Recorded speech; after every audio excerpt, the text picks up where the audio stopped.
समय दशरथजी महाराज सभा भरी बैठा है। आखी अयोध्या जय जयकार करे छे। जय हो महाराज दशरथ, जय हो, तमारो जय जयकार हो। हे अयोध्या ना बाप, तमारो जय हो। आखी अवध ने पोताना वखाण करती जोई એટલે દશરથજી મહારાજે વિચાર કર્યો કે હું આવડો થયો, મારી અવસ્થા થઈ, તેમ છતાં મારી પ્રજા મારો જય જયકાર કરે તો એમાં કંઈક તો કારણ છે।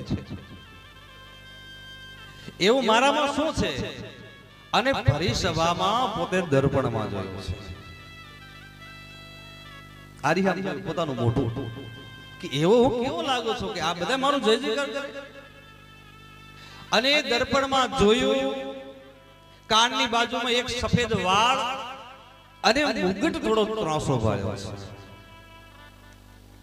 સફેદ વાળ એટલે સંસારમાંથી વિમુક્ત થવાની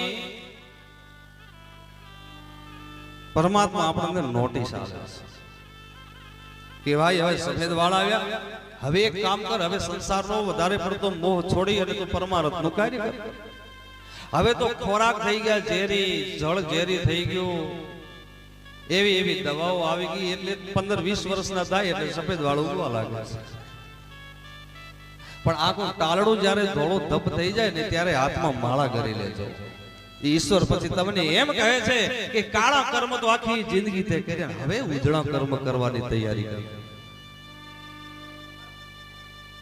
અને બીજું, દશરથજીએ જોયું કે સફેદ વાળ આવી ગયો, મારો મુગટ ત્રોસો થઈ ગયો, હવે મારે આ રાજ્ય મારાથી કરાય નહીં, હવે મારે આ મોહ અને સંસાર અને રાજ્યનો હવે મારે ખરેખર ત્યાગ કરવો છે।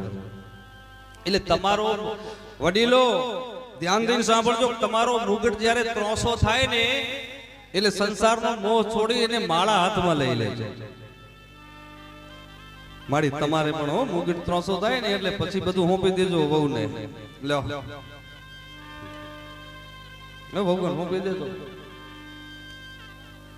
તો ઘણા કે બાપજી અમે ક્યાં મુગટ પહેરીએ, અમે ક્યાં મુગટ પહેરીએ, અમને ખબર પડે મુગટ ત્રાસો છે, પણ મુગટ ત્રાસો હોવાનું તમને એક ઉદાહરણ આપ કે એક માણસ એવો હોય એના ઘરમાં એની એટલી હાક વાગતી હોય કે ઘરના બધાય બેસી અને વાતો કરતા હોય, સાથે મળી બધાય ભેગા મળે, એ એમને ખબર પડે કે બાપા આવે, અને બાપા આવે ને લાકડી જમીન ઉપર આમ ઠપકારે ને એટલે દરેક પોતપોતાની રીતે બાપા આવ્યા આટલી ધાક હોય ઘરમાં, હે દાદા આયા, બાપા આયા, અને પોતપોતાના કામે જતા રહે, એકદમ શરીફ થઈ અને સાના માના બેહતા હોય ને તો ત્યાં સુધી સમજવાનું કે તમારો મુગટ સીધો છે।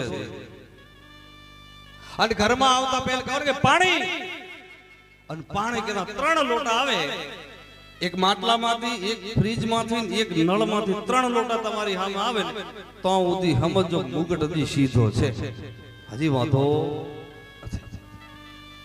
અને એના જ્યારે તમે થાકો, ઘરના માણસો બધાય બેહીને વાતો કરતા હોય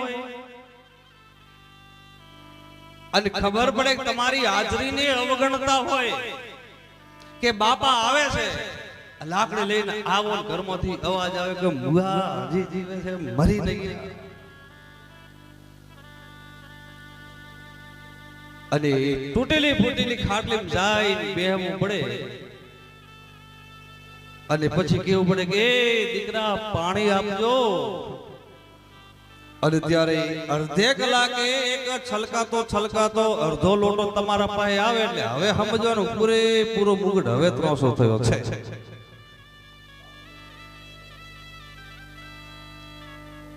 આ મુગટ ત્રાસો થવાની નિશાની, એ મુગટ ત્રાસો થાય તમારી પાસેથી બધું છીનવાઈ જાય એ પેલા માળા લઈને પ્રભુનું ભજન કરી, નહીં તો દરેકના ત્રાસા થયા છે મુગટ।